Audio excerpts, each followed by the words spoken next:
Most people don't fail because life is impossible. They fail because their inner world is unmanaged. They let emotions take the wheel. They let other people's opinions write their identity. They let fear choose their timing. So when pressure arrives, real pressure, they don't adapt. They collapse. The untouchable mind isn't the nicest mind. It's the most governed mind. Because your mind is territory. If you don't rule it, something else will. People, trends, rejection, humiliation, the need to be liked. Today is about building the kind of mental position that can't be invaded. 7 ruthless lessons. No comfort, no softness, just control. Ask yourself one question before we start. Are you commanding your mind or renting it out to the world? Because that answer decides your entire future. Lesson 1.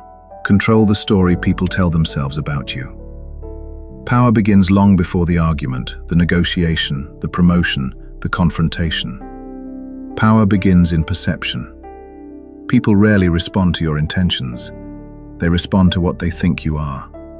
They don't study your heart. They judge your presence.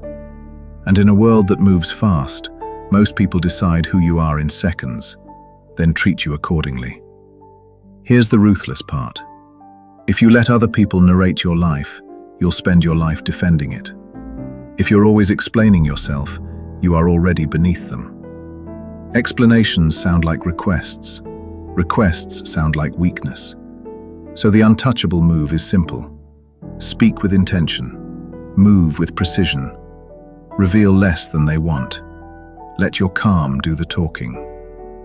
When you appear uncertain, people test you. When you appear grounded, people hesitate. That hesitation is leverage. Don't fight labels directly. Replace them through behavior. Don't argue your value. Demonstrate it. And remember, the less accessible your inner world is, the harder you are to control. You don't chase understanding. You command respect. Lesson 2. Detach from emotional hooks. The easiest way to control someone is not with force. It's with access. If a stranger can pull your anger on command, you're owned for that moment. If a critic can ruin your day with a sentence, you're not free. If someone's silence can destabilize you, you're being played. Emotional reactivity makes you predictable. Predictable people are manageable. Detachment isn't being cold. Detachment is refusing to let chaos take residence inside you. You can feel what you feel without surrendering your behavior to it. The ruthless mindset says, I notice the emotion, and then I choose the response. Most people express themselves into weakness. They call it being real. But uncontrolled emotion is a blueprint for manipulation. The rule is brutal and simple. If your reaction benefits the other person more than it benefits you, don't give it. You don't need to match energy. You need to control outcomes. When you stop reacting, you become harder to read, and what can't be read can't be steered. You feel it. You don't become it. Lesson 3. Expect betrayal. Build protection. Most people are devastated by betrayal for one reason. They treated loyalty like a law of nature. But loyalty isn't a law. It's a deal. And deals change when incentives change. That doesn't mean everyone is evil. It means people are human, self-interested, inconsistent, situational. The untouchable person doesn't live in paranoia. They live in preparedness. They don't build their life on promises. They build it on structure. Ruthless lesson. Never let a single person become the load-bearing wall of your stability. Have a plan that still functions when someone changes their mind. Have skills that don't require permission. Have options that don't depend on somebody else staying good. When betrayal happens, and it will sooner or later, don't turn it into melodrama. Turn it into data. Betrayal reveals where your blind spots were, who was aligned with you versus who was using you, what needs reinforcing. Most people respond with rage. The untouchable respond with repositioning. You trust design, not sympathy. Lesson 4. Look calm, think sharp. In unstable environments, calmness is not softness. Calmness is intimidation. When everyone is frantic and loud, the person who stays composed becomes the center of gravity. Why? Because calm communicates something most people don't have: internal authority. The surface should be still. The mind underneath should be calculating. Your advantage is not in being the loudest. Your advantage is in being the least disturbed. If someone tries to provoke you, ask one question: does reacting increase my control or give it away? If reacting hands them emotional access, you deny it. Slow voice, minimal gestures, steady eyes. You don't rush to defend, you don't race to explain. A controlled presence makes unstable people reveal themselves. Your stillness becomes a mirror. They see their chaos reflected back. And the most ruthless part is this: you don't have to win the argument. You just have to stay above the emotional battlefield. Your calm is not kindness, it's command. Lesson 5. Keep power in silence. The more you talk, the more you leak. You leak motives, you leak fears, you leak priorities, you leak what hurts you. And when people know what moves you, they can move you.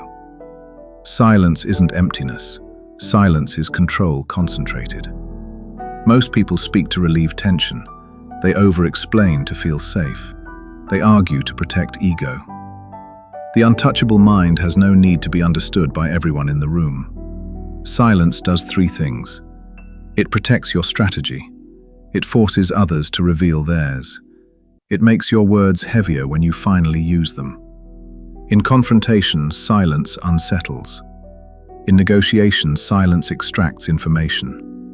In conflict, silence prevents you from saying what you'll regret. Power doesn't announce itself. Power doesn't plead.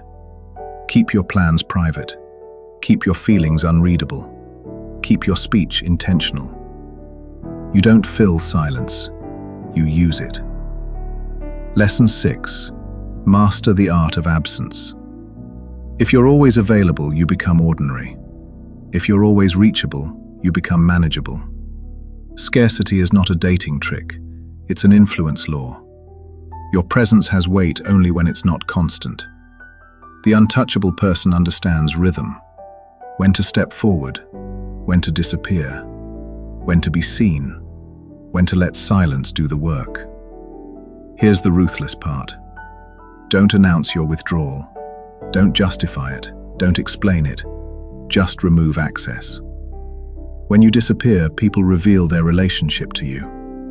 Some respect you more. Some become anxious. Some expose entitlement. Some forget you completely. All of that is useful information. Absence also cleans your mind. It reduces noise, resets perspective, and protects your strategy from being contaminated by other people's emotions. You don't need to be everywhere to be powerful. You need to be remembered. Your absence increases your value. Lesson 7. Rule your mind, rule everything. Every external battle starts as an internal reaction. If you can't command your thoughts, nothing you build will last. Not status, not money, not influence, not relationships. Because your thoughts will sabotage your timing. Your fears will distort your choices. Your impulses will hand your power away in seconds. The untouchable mind is trained like a disciplined unit. It doesn't drift. It doesn't indulge weakness. It doesn't negotiate with fear. It observes. It decides. It moves. And the real secret is this: the world can't destabilize someone who refuses to assign meaning to every insult, every rejection, every setback. Most people suffer twice, once from the event, and again from the story they tell themselves about it. When you rule your mind, you choose the story. You choose the meaning. You choose the next move. You become steady, not because life is gentle, but because you are governed. Your mind answers to you, and you only. Being untouchable doesn't mean you feel nothing. It means nothing can steer you. Insults don't drive you. Betrayal doesn't derail you. Failure doesn't define you. Everything becomes information. Everything becomes fuel. Everything becomes training.